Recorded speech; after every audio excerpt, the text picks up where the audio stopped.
Hello বন্ধুরা, আজকে আমি বানাবো পটল আন্ডা কারি। পটলটাকে দেখো আমি ভালো করে ধুয়ে এভাবে কেটে নিচ্ছি। ওদিকে আমি আন্ডা আলু সিদ্ধ দিয়ে দিচ্ছি। দেখো আমি মশলাতে দিয়ে দিচ্ছি কি কি কাঁচা লাল লঙ্কা, দুটো পেঁয়াজ, একটা টমেটো, দেখো রসুন, আদা, দই, ধনিয়া, জিরা এসব আমি পিষে নিব। দেখতে পাচ্ছ ডিমটা আলুটা আমি ভালো করে ছাড়িয়ে নিচ্ছি। এবার আমি ভেজে নিব। কড়াইটা গরম হয়ে গেছে, কড়াইতে আমি দিয়ে দিলাম তেল।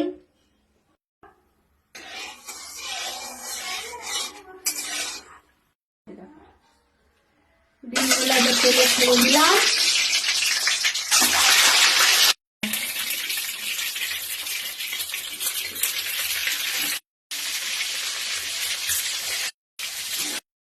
ডিমগুলো ভাজা হয়ে গেছে, এবার আমি ডিম সব উঠিয়ে নিব।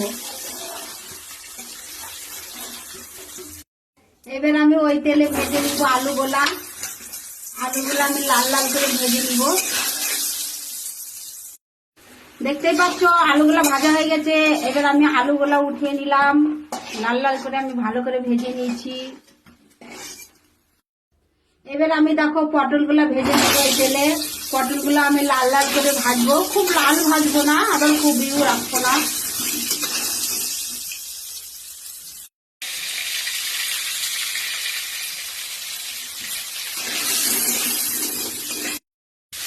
দেখতেই পাচ্ছ পটলগুলো ভাজা হয়ে গেছে, এবার আমি পটলগুলো উঠিয়ে নিলাম।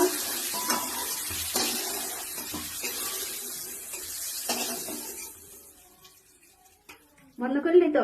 ওই কড়াইতে দিয়ে দিব আমি আরেকটু তেল।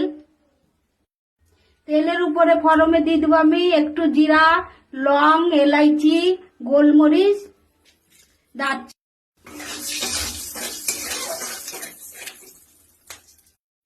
দিয়ে দিব তেজপাতা, শুকনো লঙ্কা, আর দিয়ে দিব একটু কালো জিরা।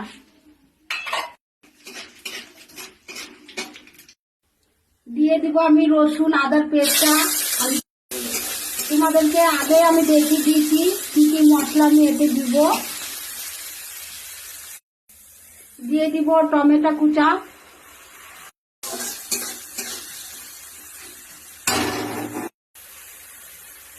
দিয়ে দিব পেঁয়াজ বাটা, দিয়ে দিব লঙ্কা বাটা,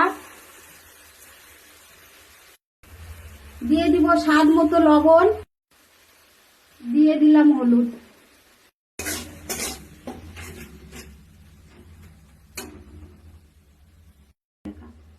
দিয়ে দিব জিরা বাটা, ধনিয়া।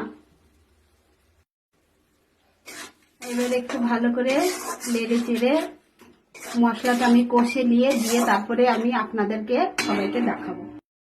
দিয়ে দিব 1 চামচ কাশ্মীরি লাল মির্চ।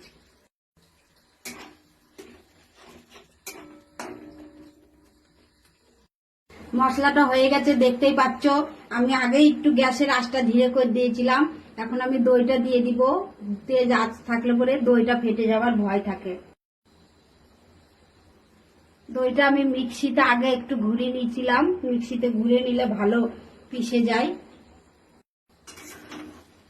এবার ধীরে আছে আমি একটু দইটা ভালো করে কষে নিব, তাকে দইটা ফেটে নিয়ে যায়। জোরে দিব না আঁচটা।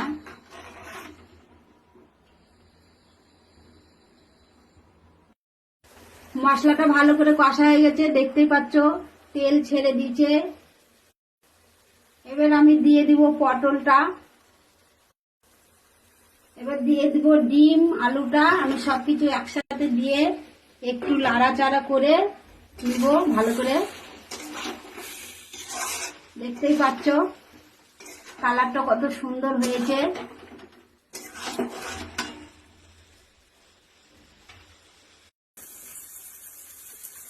দেখো ভালো করে আমি ডিম দিয়েও সবকিছু দিয়ে ভালো করে আমি কষে নিলাম।